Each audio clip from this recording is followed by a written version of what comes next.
Hey, hey, housewives. Hey, housewives, welcome back. Here we are, and another beautiful week in God's country. Oh, my goodness. Just so excited for this guest that we have. And y'all, you wouldn't believe how God just orchestrates our guest list. It's incredible. So since this is someone that Tracy was connected with, I'm going to let Tracy do the bio. Go for it. Okay. So today we have Bryce Hamilton, and she is a licensed specialist clinical social worker, also known as a child and family therapist. She's been in practice for over 15 years, seeing children, teens, families, and adults. She has a passion for helping people to make changes. Over the years, she has realized so many people are not able to connect to the resources they need, and she wants to help change that. So she started a podcast called Accidental Experts, equipping you with valuable tips and strategies to navigate family life. Welcome to the podcast, Bryce. Thank you so much for having me. I'm so glad to be here, ladies. Yes, we have a variety of topics we could talk about. Considering Yeah. I have listened to your podcast many times, and I would say you've pretty much hit almost as many episodes as Tori and I in 3 years, and you've done that in about 8 months. Yes, we've Yeah. been busy. I would say so. What inspired you to start a podcast on top of everything else? You're a mom of four, Yeah. you've got a thriving practice. Like, why on earth would you add a podcast on top of your to-do list? I know this is a really great question, right? Sometimes I ask myself this. And actually, I said no first. I Mhm. was like, no, this is a terrible idea. But I randomly said to my best friend, like, we just kept coming across issues that like we understood because she's a pediatrician and I'm a therapist. And we just kept saying, like, I wish parents understood this, or I wish teens understood this, or I wish kids understood this, or I wish teachers understood this, right? Like that there's so much information that we have that families don't always have access to. And Right. so I was joking and I said, we should start a podcast. And she was like, yes, you should. And I was like, oh no, no, no, no. I was expecting you to say no, but you said yes. And so then I just couldn't get it off my mind. Like it kept coming back to me over and over. And so I was like, this is something that God wants me to do. So I'm gonna do it. And so that's how I'm here. That story sounds oddly familiar. Yes, we know what that is like as well. Hold on 1 second. Real life, you guys. This is dogs in the background. So just ignore. Again, our studio is my house. So if you hear dogs barking, don't worry about it. And, Well, we're I all love the doing same. real life, right? I Yeah. mean, this is none of us are doing this perfectly. It's all just we're trying it out, right? Every moment for the first time. Yep. Exactly. Well, Exactly. for our listeners, just so that I can direct them to your podcast, I'm just going to talk about a couple episode ideas and then we're going to jump into like what our topic is going to be about. Obviously, being a child and family therapist, you have a lot of things on your podcast about anxious children, ADHD kids, autism, eating disorders, teens, lots of teen episodes around like vaping and social media, grief, losing a pet, neurodiversity. I could just keep going, but those are just some basic ones. And friends, listen, like go find her podcast and use it as a library to help get just additional knowledge on any of those categories.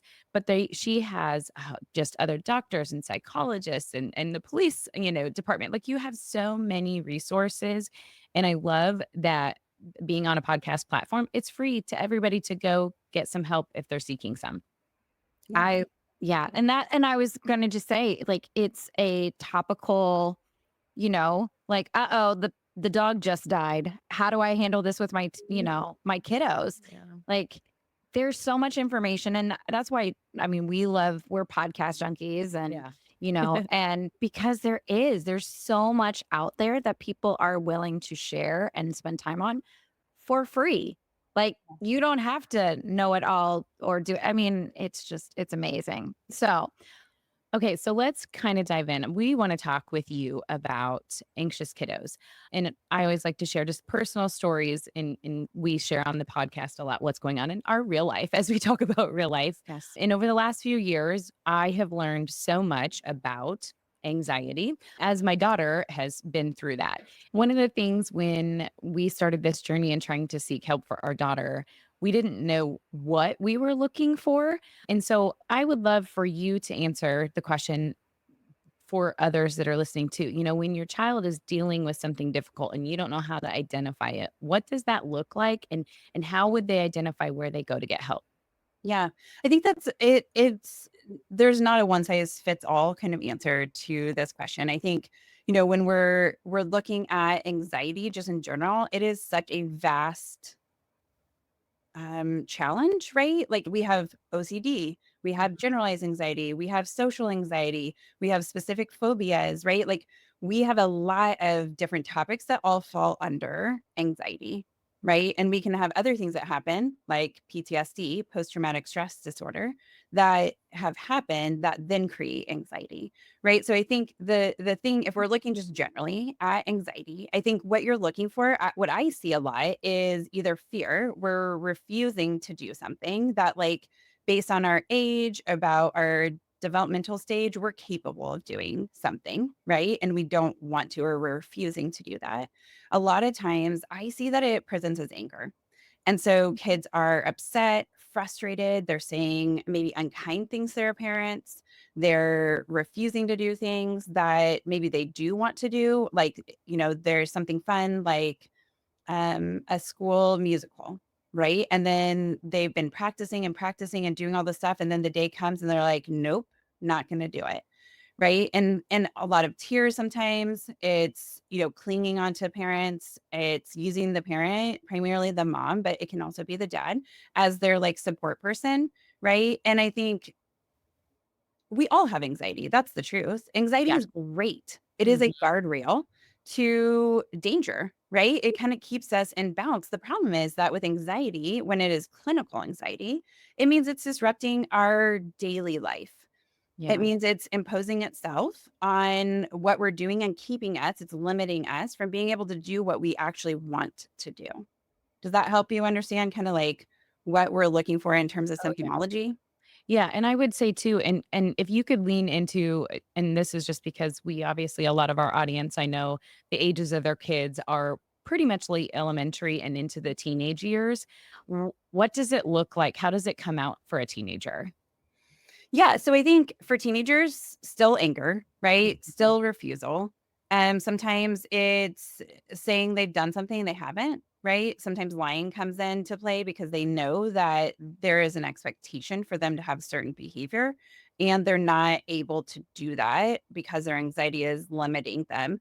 They may not go out for the soccer team because they're too afraid to not make the team. Sometimes it's being perfectionistic. I mean, I see that in elementary school kids too, that it's like, I'm not gonna start something if I can't do it perfectly. So it's sometimes procrastination, right? Like there's just so many things. It can be headaches.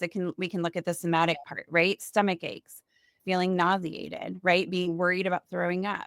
It can be, I mean, I think feeling dizzy or weak, right? The list goes on and on. They can be sweaty. They can, right? Like these symptoms are happening. And really what anxiety looks like when we look at it in terms of the brain, we have this part of our brain called the amygdala. And the amygdala is basically our body's alarm system. Our brain knows that it needs to be protected. And so it is like literally in the middle of our brain. So it's protecting itself because it's the alarm system. So what happens is the amygdala gets triggered when there is danger or when we think there could be danger, which is where the anxiety that is out of place, maybe that's causing problems, gets turned on. So it basically gives our brain false alarms. And so it says something is dangerous when really it's not. And so it is really hard when your brain is giving you the exact same chemical response to a tiger dropping down in your living room as going to school or playing with a new friend or taking a test. It is really hard for us to say this is not a big deal because our body is telling us this is a big deal. So then we respond to that. And then as parents, sometimes we're like, come on, this isn't such a big deal. Move on. Like, come on, you can do this. Right. And it's not that that's bad, but it's also like we have to recognize that emotion. Like, wow, this is really scary for you, or this is really hard because it is. Right. And then we can encourage our kids to go forward. But I think, when we look at this alarm system, anytime we're getting out of our comfort zone, right, where we want to be, our brain lines that with fear because it wants us to do all the same things because then it knows how things can be predictable. And so it provides kind of safety, but we all know that we can't stay in the same space as being a 5-year-old as being a 25-year-old. We have to grow. Like that is part of our obligation in life, is to challenge ourselves. And so we're always going to meet fear when we get to the edge of our comfort zone every time, right? And our brain is going to say death, fire, the worst things are on the other side of this. But then once we do it, what we find is that maybe fiery outline on our comfort zone is actually those like pretend flames, right? They're kind of like the fireplace you have that you just like turn on and turn off, but it's not actually heat, right? Like it's not real Yeah. fire, it's just that. And so we get through and we're like, oh, actually, that wasn't so bad. Like I can totally do that. And that's where growth is and freedom. Mhm. But if we don't, then, and we keep keeping ourselves in our comfort zone, whatever that is for your particular kid, then we're not going to grow. We're not going to push that boundary. And I think in our society, we oftentimes, good parents want to protect their kids. Mhm. We want to keep them safe. We do not want them to be uncomfortable. We want to step in to make things easier for them because it's also uncomfortable for us. Let's be honest, right? When our kids are uncomfortable, we're uncomfortable. Mhm. Very much so. Well, and can we talk about how we were all raised as kids, rub a little dirt on it, it's okay, Mhm. suck it up. Like so and I can't say that I particularly was, like I definitely was able to share my emotion, highs, lows, crying, anger, like I had space for that and conversation around that growing up. However, as a society, as you were just discussing, I think that's where we're at right now. And correct me if I'm wrong, and obviously talk to it from your experience and knowledge, is what we have experienced in the last few years with COVID and with, different school things and just what's been, aspiring in our world, that kids are just so much overwhelmed, and it's social media and it's the phones in their hands. It's so much, right? But as parents, we, one, never learned as well. And Mhm. two, now we have all of the same things on our own, on ourselves, and we don't know how to communicate. So we can't teach our kids how to communicate or understand what they're saying. I mean, I just love that you just described the amygdala. I've done all that research. I know all that Yeah. as well. Like we've named her amygdala and all those things. However, like people don't realize that, like, yes, that anxiety that that child is feeling is the same as you, like you said, seeing a tiger or burning, getting burnt, putting your hand on the stove or something. It is the same response. And we don't know how to communicate about it.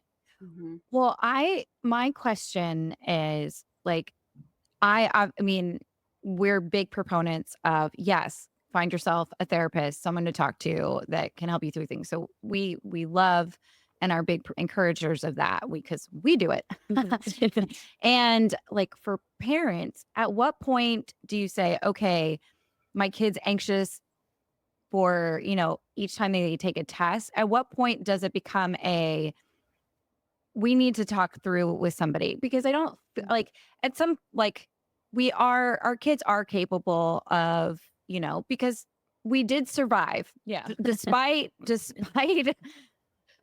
how we were, like, no, I mean, rub some dirt on it. We're still here 30 years later.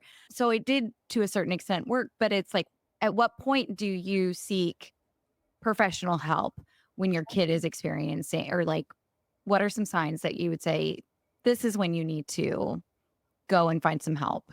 Yeah. So I think, the thing about therapy is there's like not a steadfast rule of like, I've never read someplace like, if this is happening, then do therapy. But what I would say in my experience is intervention sooner rather than later is always better, right? So it is way better for me to help support a family that has an anxious elementary school kid than an anxious middle schooler when we have been rehearsing anxiety for years and years and years. Now, if anxiety just pops up in middle school, great, right? Like that's the time to address it. Or high school, like it's something that like has gotten to a place where it's causing enough disruption that I love seeing kids who want to be here, right? Teens who want to be here. And a lot of times they're like, whatever, right? Especially the teens. But then when we start talking, I'm like, look, here's the deal. If you don't like this, if I'm not your person, that's totally fine.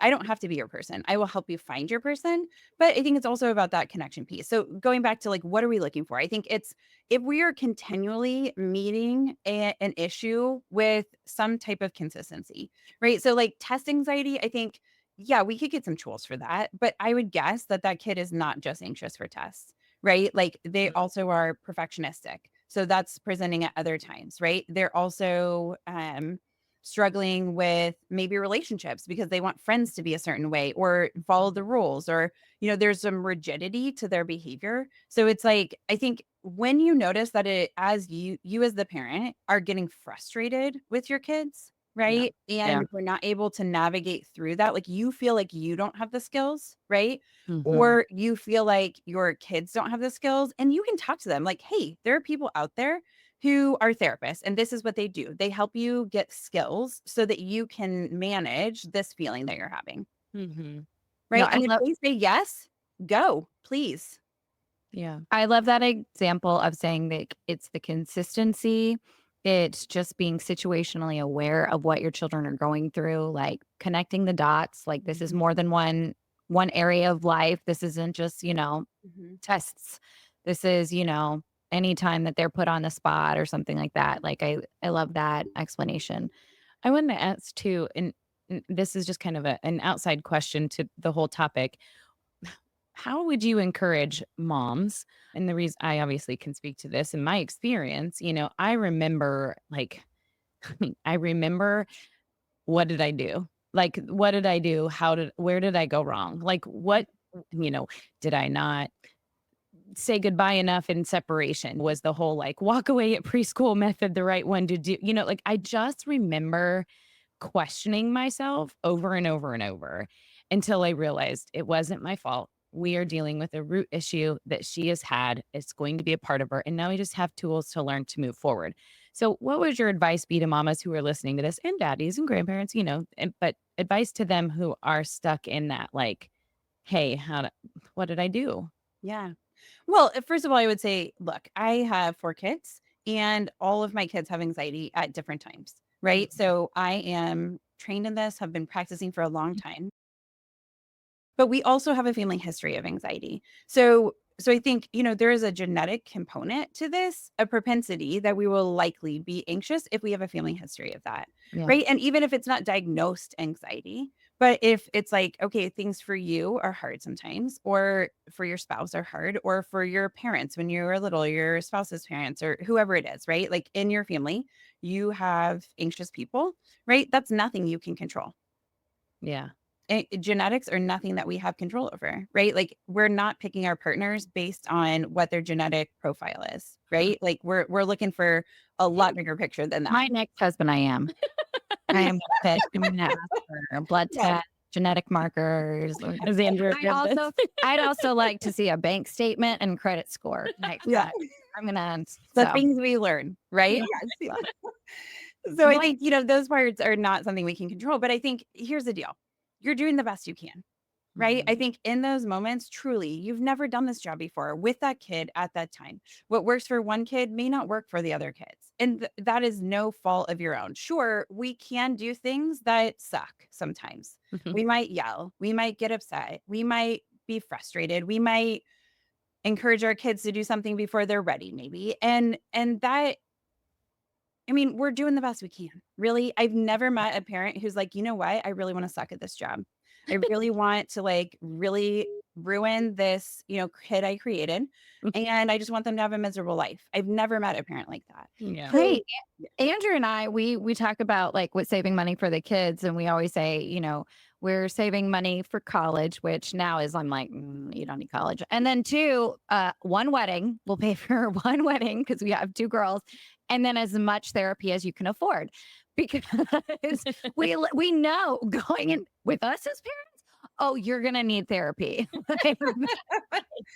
Like, we're setting the bar real low. Like, we've Well, seen and I it. think the reality is we all need support, right? So I think, it is unreasonable. Moms do a really great job of guilting themselves. Fantastic. We are the Yeah. worst and best at that, right? Mhm. Like I even find myself victim to that sometimes. My daughter gave me this note one day on the way to school. She's 8 and she was like, "Don't open it until you get to work." And I was like, "Okay." I thought it was going to be like this sweet Like, little note and it was like I open it in the car and it says, "Mommy, I love you so much.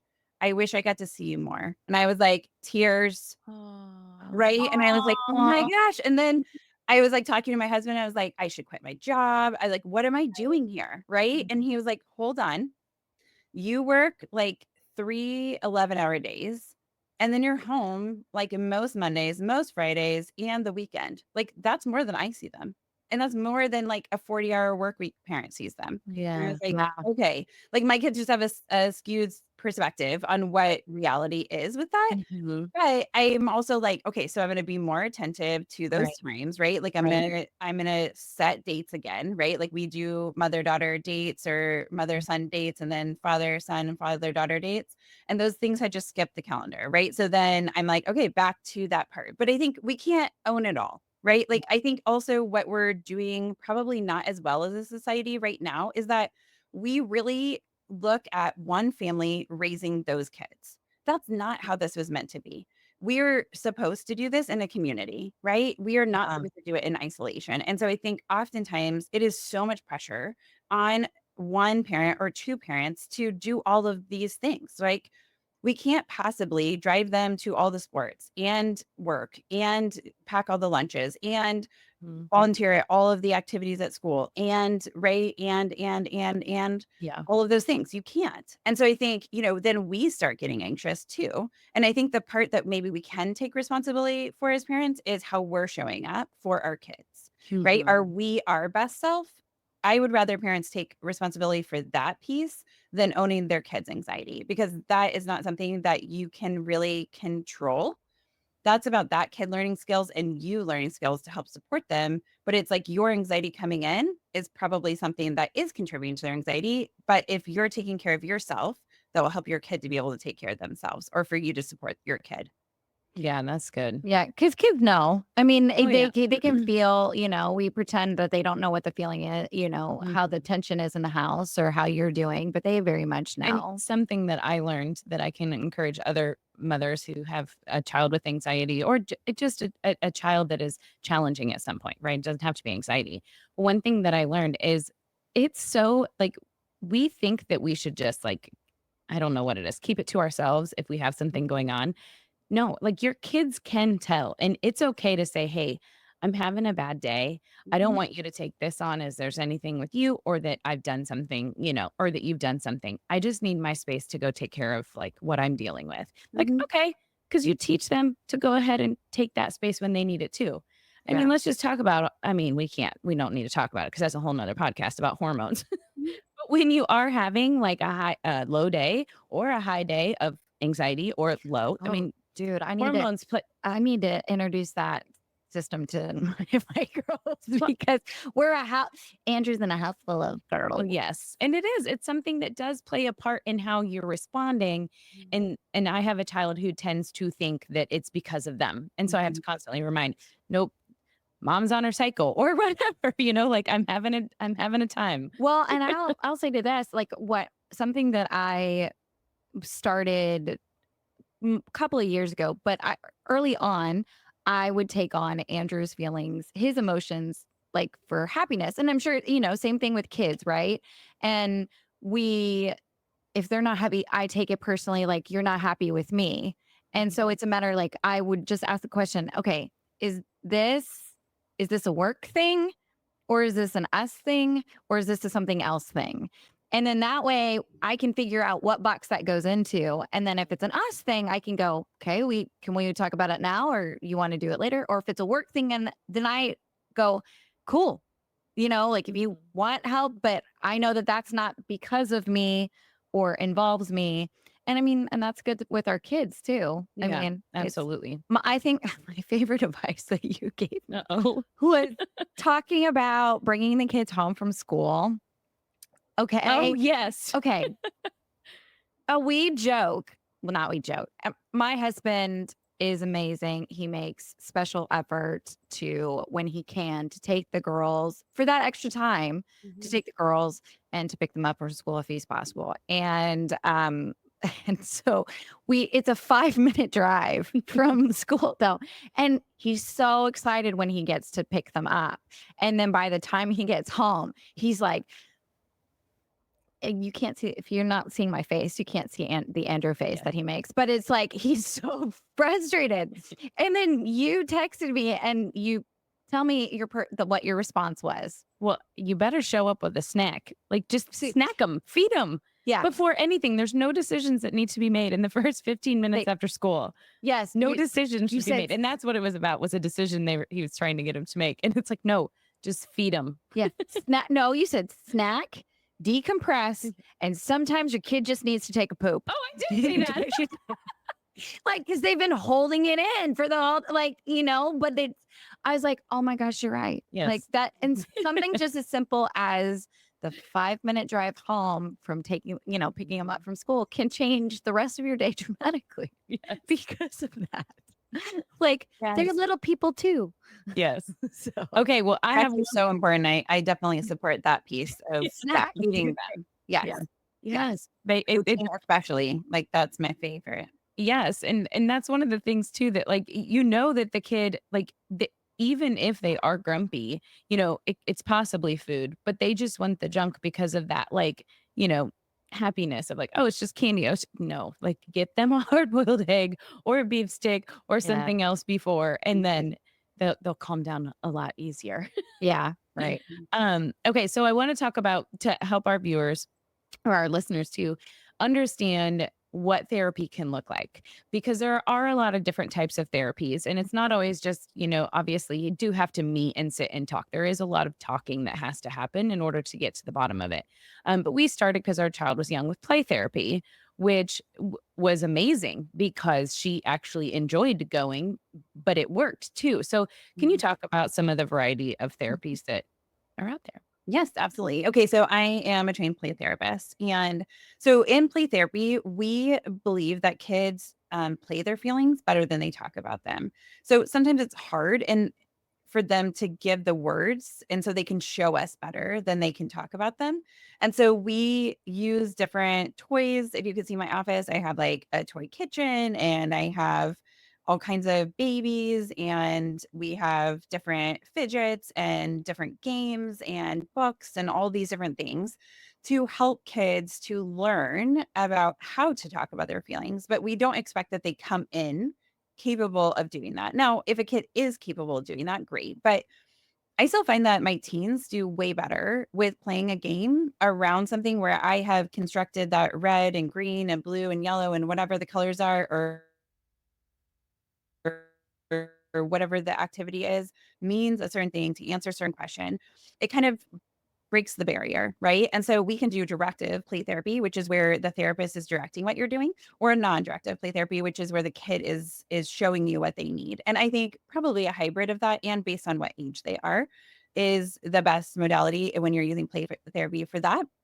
We also have cognitive behavioral therapy, so you might hear that as CBT. And the idea of that is we have thoughts, and our thoughts determine our feelings, and our feelings determine our actions. And so what we're trying to do is to intervene with that.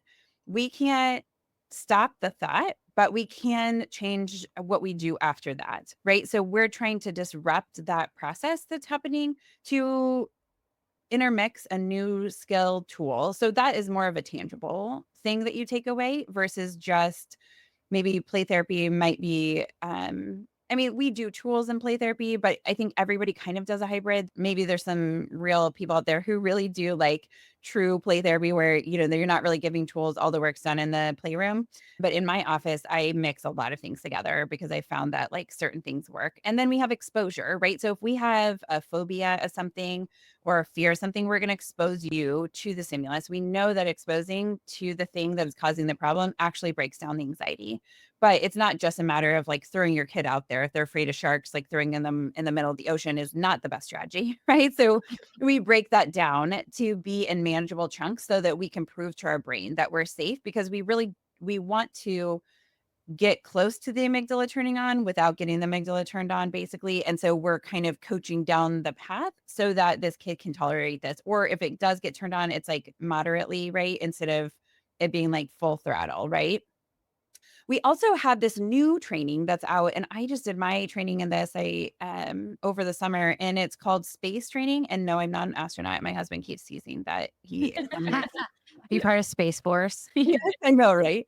But it's space training stands for supportive parenting for anxious childhood emotions. And this is about both kind of a CBT model, but mostly about exposure and teaching parents how to talk to their kids about these anxious emotions because we have a tendency to want to accommodate our kids' anxiety.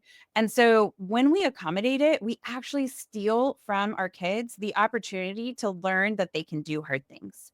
And so I love this model because I think our society is very phobic of hard. Mhm. We're We enablers. Yeah. Parents have become enablers. We Yes, live in Johnson County, yes. a county full of enablers, you know? Like Yeah. I mean, and it's good parents want to support their kids, right? So it's not about being a bad parent. It's just about they have good intentions. Mhm. yeah. So I think it's hard for us to see our kids uncomfortable, which Mhm. is fair. But that is we're not going to be here forever, right? And part of our job is to coach our kids how to handle hard things. So that's what we're looking at in terms of those things. Then we also have EMDR, which is eye movement desensitization reprocessing. Lots of words to say. We may have something that's happened to us that has created a narrative in our brain, a negative narrative, a negative belief about ourselves. And so it is keeping us like bad things are going to happen because maybe something bad did happen. And now our brain thinks that whenever this feeling happens, something bad's going to happen. And so we use that cognition to remove basically the emotional reaction to that. We don't change how your brain functions in terms of what it remembers. It's not changing memories, it's just reducing the emotional response to that.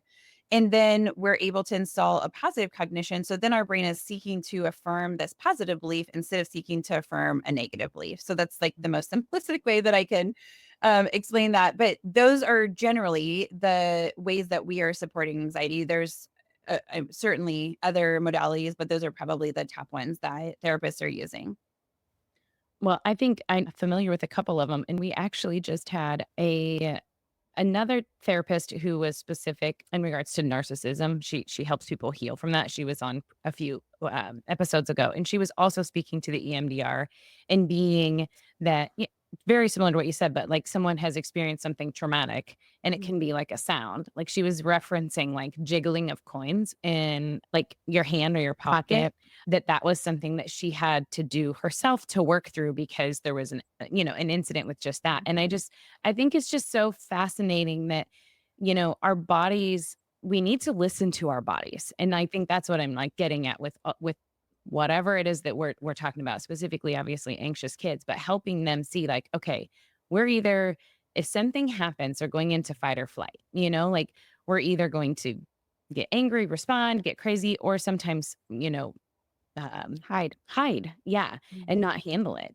And so encouraging people to talk about it, Mhm. with their kids and to address the things that might be a trigger or what offset or sets them off, those kinds of things. That's like absolutely why we just keep bringing these topics up because one, we go through them. So personal experiences are the best teacher, Yeah.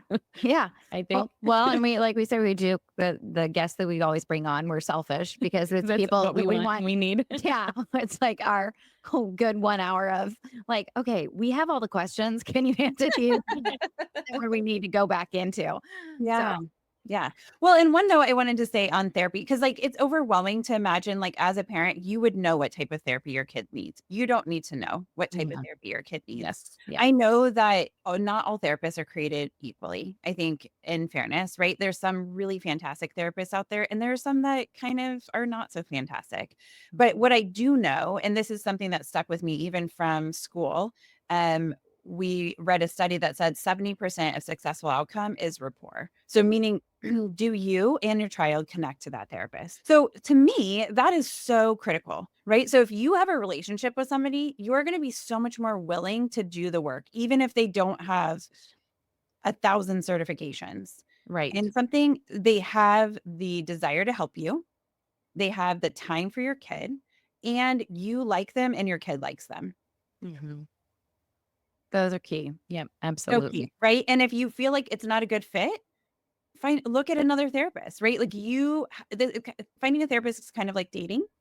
If this is not the right person, you can let them go, right? Yeah. And find somebody else. And I think parents oftentimes feel like committed, but and therapy is also not a fast process. Like that's the part that sucks about my job is I want to get to the end, right? Like I want to like quickly move you from here to where we need to go, where the goals are that we've set.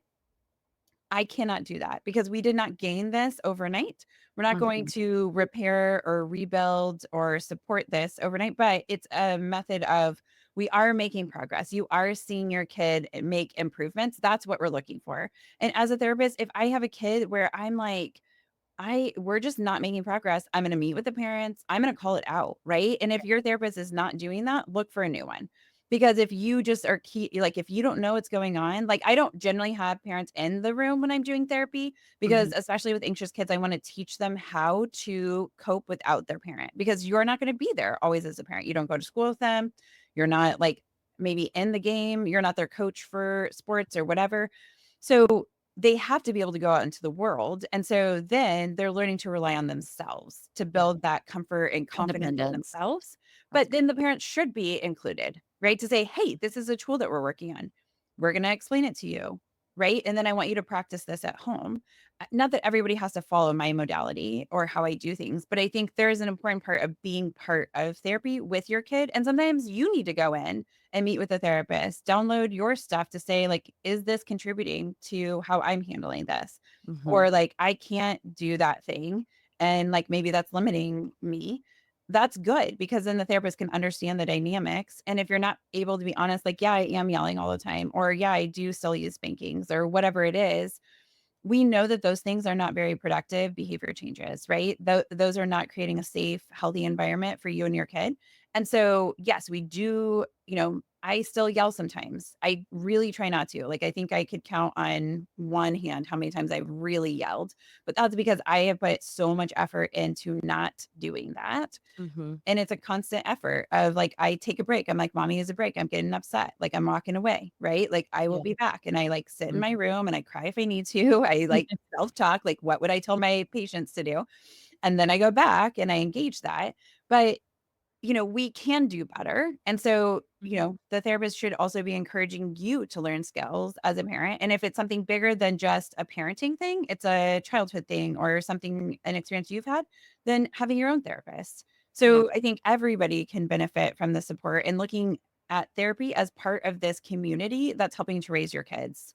I Well, think I that's Like think that. Yeah. well, I was gonna say, I mean, it's too often parents have gotten complacent with the idea of I'm dropping my kids off to school and letting the teachers teach them, Mhm. or Christian schools. Like it's the Christian school's job to instill the biblical values. No, it's not. Mhm. You're still the parent. You're still the guardian. You're still that's why they're under your care until, they're not qualified as an adult until 18. You do have to be engaged Yeah. in the raising of them and the growth of them. Like we're called to do that as Christians, as parents, and too often a lot of parents just, pass it on. Well, like they're not with me for 8 hours a day. They go to school. Like, well, great, but you still have to call it out when you see it or be part of it Mhm. and reinforce it at home. Cause you can have a kid that's not a butthead at school, but then at home, you're like, they're a butthead and you're like, and just let them run wild. That you're not doing them any favors. Yeah. You're Mhm. not doing them any Yeah. favors. Well, and that brought up something for me thinking about like oftentimes parents will say like they can't talk about their feelings. Like one of the questions I talk about lots in intakes are like, how well does your child express their feelings? And sometimes parents will say, well, but not very often. And then the second question I'll ask is, how well do you talk about your feelings? And they're like, not so well, I guess. Right. And so it's also that we are a model for our kids. Right. So if we want our kids to be able to do something, we have to show them that we're doing it. Right. So I joke that my kids probably think like as they get bigger, they're going to be like, you were so weird. But I'm like, at the store, I'm like, oh, what a bummer. I'm like so frustrated. They don't have any good looking broccoli today. Right. Like I am talking about all of the emotions I am having are like, how was my work day? It was frustrating, or it was really exciting, or I had a really positive day, or like I had a sad moment today. I am talking about that like within reason of like, I'm not having my kids take on my emotions, but I Mhm. am talking about them. And then I'm teaching them how to navigate through that. Or like if my husband and I, like he says this and I say that, and then there's like a look that we give each other, like, you know, we're in a little silent Yes. argument, right? Yes. You know what that's The like. spouse And then look. yes, the Yeah. spouse look. And Mhm. and then, my kids are like, "Ooh." And I'm like, "Hey, we're going to figure this out, right? Like, we're going to talk through this and we'll come back to you with what the decision is because, daddy said this and mommy said this. And I didn't know that daddy had said this. And, so we're going to figure it out. And so, like, we're teaching them how to problem solve, how to address conflict. Like, we have to model these things. They don't just like know how to do them. Mm-hmm. That's That's very true. true. And that's something that's important to me for my girls is that I mean, obviously we want to model what a good marriage is because that's what, you bring those expectations into your own marriage. I know that Andrew and I both did.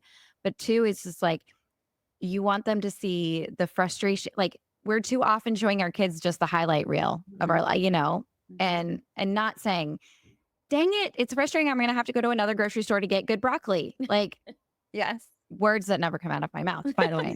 That ever my children will never have to worry about that. But it's something that we just normally internalize, and don't think anything of, but just making that like, this is going to be inconvenient. Or, Yes. Yeah. like, And but it is something too, though, that until it is like brought to your awareness that you don't do it, you don't know that you're not doing it.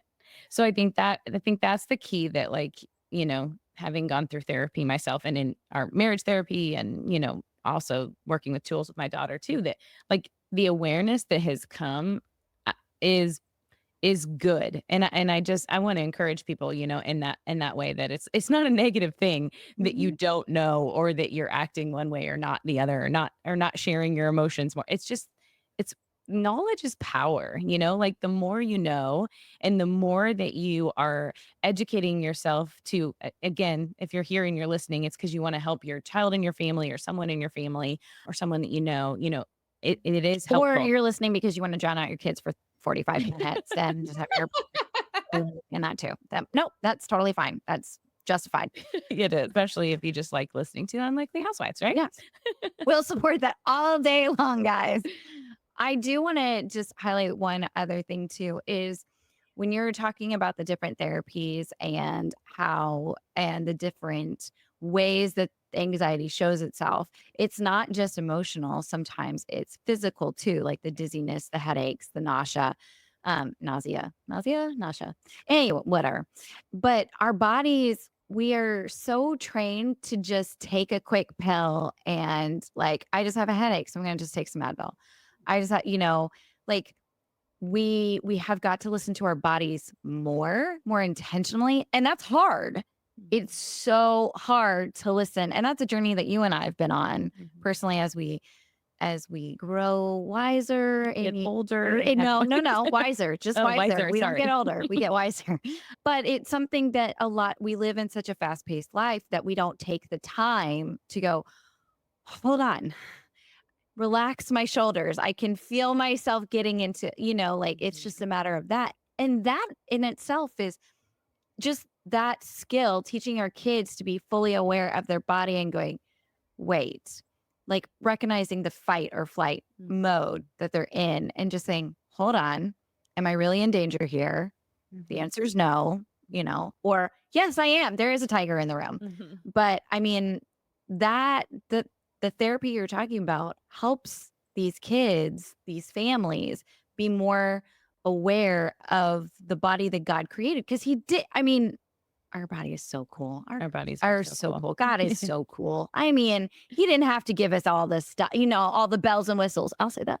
Bells and whistles on our body and the ability to like critical thinking and, healing Self. ourselves essentially Yeah. through help and community, and I mean, that in itself is incredible and wonderful skill that you are giving our parents and kids Yeah. in this new generation. Mhm. Okay, so before we wrap up, how can people learn more about you and find you and your podcast? Yeah. So podcast is available on Apple, any Spotify, any podcast location for Excellent Experts with Bryce Hamilton. And if you're looking for therapy, so I'll be honest and say I am so full, but I have really fantastic therapists also in my office, right? So people can just Google me, Bryce Hamilton, and you'll find our office. We're located in Leeway, but we have a website which is helping people in kansascity.com, and all the therapists are listed on that. And yeah, so there's that way, or there's, a Psychology Today, or different mediums that we all have our information on good therapy, and people can find us like that. And we'll include all those in the Yeah. show notes for you guys, for you unlikely housewives listening to this, to make it easy to find. And I wanted to say thank you so much, Bryce. It's been a pleasure to put a name or a face to a name, knowing your close connection with Tracy. And just, it's been very eye-opening to talk to you. And thank you just for your wisdom and your time, because your time is very valuable. And Thank as we you. were talking, so thank you very much for Yes. Yes. Thank being you, gracious with it. Bryce. It's been such All a right. pleasure. Thanks, ladies. Yes. Thank- All right, housewives, until next week. Until next time. Bye. Bye.